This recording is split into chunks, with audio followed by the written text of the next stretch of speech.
Hello, my fellow liberals. Today I want to discuss a couple of blind spots that I believe many of us have in our community. Now, before I begin, I just want to say this. The liberal ideology has been on the right side of history on the vast majority of issues. Social justice with gay rights, women's rights, abolition of slavery, and centuries of issues preceding those. We are the ones who fight for progress and simply moving our society forward. Democracy, civil liberties, social justice, equal opportunity, these are liberal ideals that are proving to work in our society. Look at the Western world in the past 300 years. Despite all of our flaws, of which there are many, overall, liberal ideals have prevailed and are continuing to push us forward. However, despite all the society-saving qualities we as liberals have, we have flaws inside of our community as well. And today I want to address those and hopefully shine light on these flaws so that hopefully we can become more honest and objective as a community.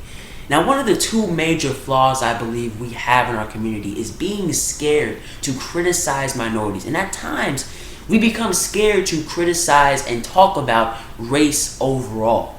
Let me expand upon that. Here are the statistics. Black people in this country commit more total murders than whites. However, there are over 5 times as many whites in this country than blacks.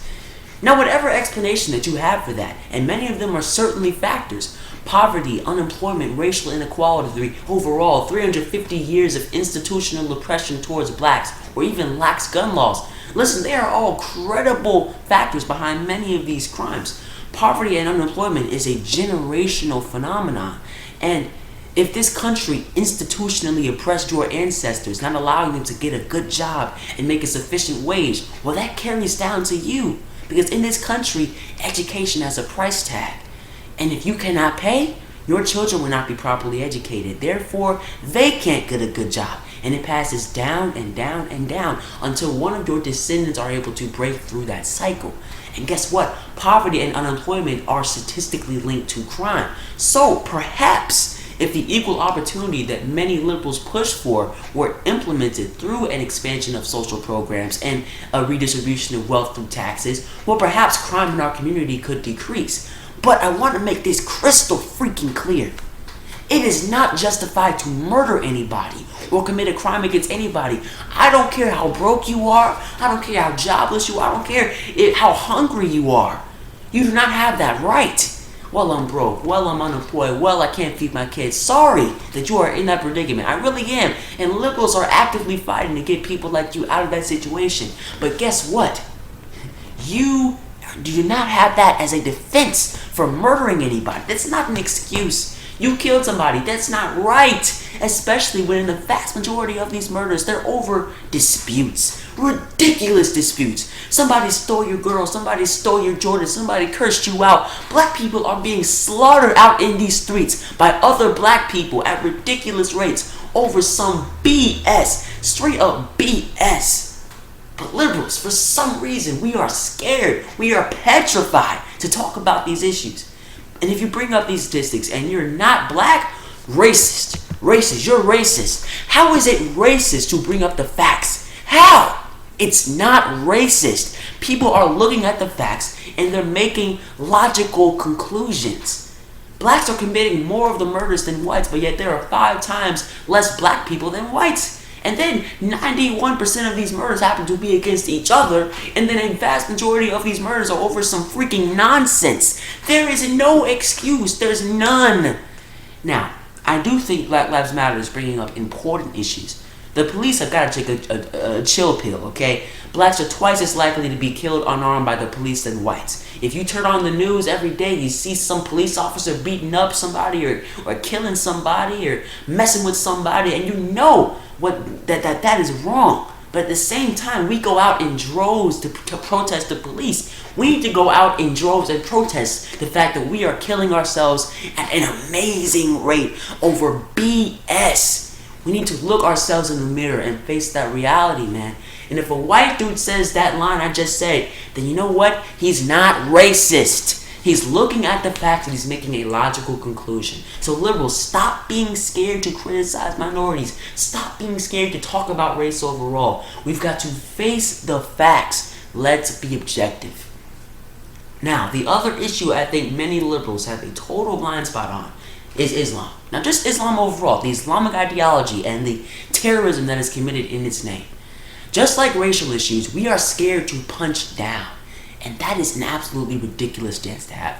I'm talking about this overall rift that has emerged between the atheist and liberal/progressive community. It's something that I believe many liberals have disappointed on. They have put their ideology before the facts, and that is something that you cannot do. You must stand by the facts at all costs, because how are we going to have a constructive debate on the issues if you do not accept the facts? And here are the facts. In 2013, 66% of all terror attacks were committed by just 4 Islamic terrorist groups: ISIS, Al-Qaeda, the Taliban, and Boko Haram. And with Boko Haram and ISIS continuing to expand, that number has likely increased. Not to mention the countless other Islamic terrorist groups worldwide that would represent a large percentage of global terrorist attacks as well. Islamic terrorism is a major problem, and it's a much larger problem than any Christian or other religion's terrorism. But see, right there, that statement by many liberals will be considered bigoted, Islamophobic. But I understand that the vast majority of Muslims are good, hard-working people, just like the vast majority of people overall. They're good, hard-working human beings. And people like Sam Harris, Bill Maher, they understand that and they acknowledge that. So Cenk Uygur, Reza Aslan, nobody is saying that all Muslims are terrorists. And if they are, they're some sort of far-right lunatic that many atheists and liberals alike will bash and call out on their BS. But the radical minority of Muslims who go out and kill people in the name of their twisted ideology, guess what? They are far more dangerous and active and large than the radical minority of Christians who commit terror attacks. Now, if you want to blame that on Western imperialism, fine. In some cases, for example, Israel-Palestine and Hamas, Israel has systematically oppressed the Palestinian people for decades. So when radical Muslims come up and say, we'll take this land back for our people, of course they'll gain support because people are angry and frustrated. Israel's brutality has been backed up and defended by the U.S. ever since its beginnings, and without U.S. support, there would in all likelihood be a two-state solution in place at this point. So if you want to blame that situation, that rise of Islamic terrorism in that case, on the U.S., then go ahead. Look at Iran. The U.S. took out a democratically elected leader in 1953, and that leader just happened to want to nationalize Iran's oil. The U.S. oil companies, well, they couldn't have that, so we took him out and we replaced him with the Shah. And there, Iran's crazy religious fundamentalism began. Another good case. But you simply cannot blame the U.S. for everything. Across the Muslim world, women are being oppressed. Civil liberties are a rarity. People randomly kill each other. And this has happened for centuries, long before the U.S. was ever involved in the Middle East. And this is all justified under the name of one religion, Islam. Now, while the U.S. perpetuates some of these situations, in particular certain terror groups, it is without a doubt not all of these situations. And at the end of the day, these atrocities occur in the name of Islam, not the U.S. At the same time, liberals want to criticize Christianity for some of the crazy things that go on in the Bible and some of the crazy things that its followers represent. You must criticize Islam for the same exact reasons and even more. Islamic terror is the largest form of terrorism globally. That's a fact. Much of the Muslim world embodies the exact opposite of liberal ideology. Oppression of civil liberties, oppression of women and gays, unequal opportunity. We have got to criticize it as liberals. So instead of being scared to punch down, let's put facts, figures, and statistics, the reality of the situation. Let's put that before our ideology. Now, I know that I will receive flack for this video, but that is okay. I feel that I'm being honest and objective, and I'm trying to persuade others in my community to do the exact same. Hopefully, my fellow liberals, we can start to better ourselves by being honest and objective and looking at the facts before we pick and choose facts to back up our ideology. Because then we're compromised, and there's nobody else left to keep moving the society forward. But that's all, liberals. Let's keep it up. And to those liberals out there who are planning to vote for Hillary Clinton in these Democratic Party primaries, all I have to say to you is, watch my last few videos on this channel, New Progressive Era, and I think by the end you all will be positively feeling the burn. The dude's awesome. I implore you guys to check him out. But thank you all so much. That's all I have. Have a fantastic day.